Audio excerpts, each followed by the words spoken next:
नमस्कार, मी doctor Suresh, teacher education simplified चॅनलमध्ये आपलं स्वागत आहे. पवित्र पोर्टलच्या संदर्भात एक नवीन पत्रक आलेलं आहे.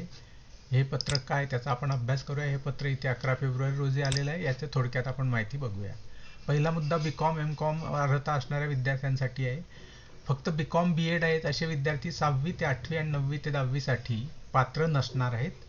ते कोणत्या विषयासाठी पात्र असणार आहे? त्यांनी MCom केलेलं आहे, MCom BEd आहेत, तर 11वी 12वी साठी पात्र आहेत. त्यांनी BCom आणि DEd केलं आहे, DEd DLED, आणि ते TET किंवा CTETचा पेपर 1 उत्तीर्ण आहेत, तर ते 1ली ते 5वी साठी पात्र आहेत. इयत्ता 6वी ते 8वी या गटातील विद्यार्थ्यांना इतिहास, भूगोल, सामाजिक शास्त्र यापैकी कोणत्याही विषयाचे प्राधान्यक्रम उपलब्ध होण्यासाठी त्यांचा पदवी स्तरावर मुख्य विषय इतिहास, भूगोल, अर्थशास्त्र, समाजशास्त्र, राज्यशास्त्र, लोक प्रशासन हे असणं गरजेचं आहे. हे जर हे 3 विषय आणि हे 3 असे 6 विषय जर पदवीला मुख्य असतील तरच ते 6वी ते 8वीच्या सामाजिक शास्त्र, इतिहास, भूगोल या विषयासाठी पात्र असतील. जर काही उमेदवारांना प्राधान्यक्रम जनरेट होत नसेल तर याचा अर्थ हा सुद्धा असू शकतो की त्या उमेदवारांचा घरातला त्यांच्या 2 पेक्षा जास्त भावंड असेल आणि त्यांचा क्रमांक 3रा असेल, 4था असेल, तर त्यांना सुद्धा हे प्राधान्यक्रम जनरेट होणार नाही. नंतर जे वयाचं अट आहे, ते वयाच्या अट ठरवण्यासाठी हे वेगवेगळे शासन निर्णय जे ते शासनाने गृहीत धरलेले आहेत ते आपण जरूर बघा. इथे गुणांची मर्यादा दिलेली. खाजगी संस्थातील जे रिक्त पद आहे त्यासाठी 9वी आणि 10वी साठी पदवी स्तरावर उत्तीर्ण श्रेणी म्हणजे पास क्लास असणं गरजेचं आहे ग्रॅज्युएशनच्या स्तरावर, आणि 11वी 12वी साठी करायचं असेल तर पोस्ट ग्रॅज्युएशनमध्ये किमान द्वितीय श्रेणी म्हणजे साधारणतः 50% पेक्षा जास्त असणं गरजेचं आहे. आणि शिवाय खाजगी संस्थांमधील या जागा वयोमर्यादा लागू करण्यात आलेली नाही, कमाल वयोमर्यादा लागू करण्यात आलेली नाही.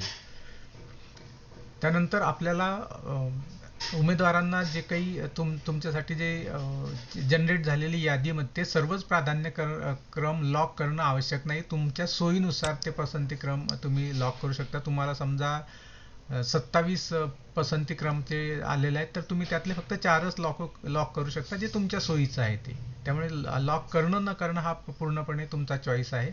त्याच्यात जोडून पुढची सूचना आहे की सध्याच्या आलेल्या जाहिरातीनुसार तुमच्या सोयीचे पद नसल्यास आणि तुम्ही कोणताही प्राधान्यक्रम लॉक नाही केला तर नव्याने ज्या जाहिराती येणार आहेत पुढच्या टप्प्यामध्ये त्यासाठी सुद्धा तुम्ही पात्र असणार आहात. म्हणजे केवळ तुम्हाला ह्या वेळेस संधी दिलेली होती आणि तुम्ही ती घेतली नाही म्हणून तुम्ही अपात्र ठरत नाही, तर तुमच्या सोयीचं पद नसल्यामुळे तुम्ही लॉक केलेलं नाही आणि पुढच्या तुम्ही वाट बघत आहात. समजा तुम्ही कनिष्ठ महाविद्यालयांच्या विशिष्ट शहरातल्या जागांसाठी वाट बघत आहात, तर आता तुम्ही नाही केलं तर पुढच्या वेळेस त्या जागा आल्यानंतर त्यासाठी तुम्ही पात्र असणार आहे.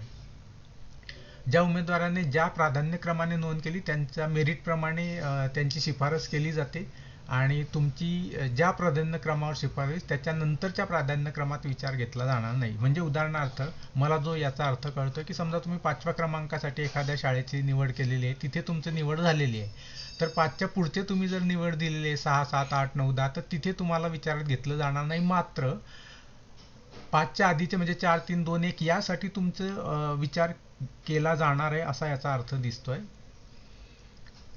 उमेदवाराची मुलाखतीशिवाय या प्रकारात जर तुमची निवड झाली आणि निवड झाली असेल तर तो गट वगळून म्हणजे समजा तुमचा 6वी ते 8वी या गटासाठी तुमची निवड झालेली आहे तर तुमची त्याच्या वरचे जे जागा गट आहेत म्हणजे 9वी 10वी 11वी 12वी यासाठी तुमची निवड केली जाणार आहे. म्हणजे तुम्ही मुलाखतीशिवाय आणि मुलाखत अशा दोन्ही पद्धतीचे ऑप्शन देऊन ठेवा. म्हणजे इथे असं दिसत आहे की जरी तुमची एका पदासाठी निवड झाली तर त्याच्या वरच्या पदासाठी निवड करण्यासाठी तुमचा विचार केला जाणार आहे असा याचा अर्थ मला समजतोय.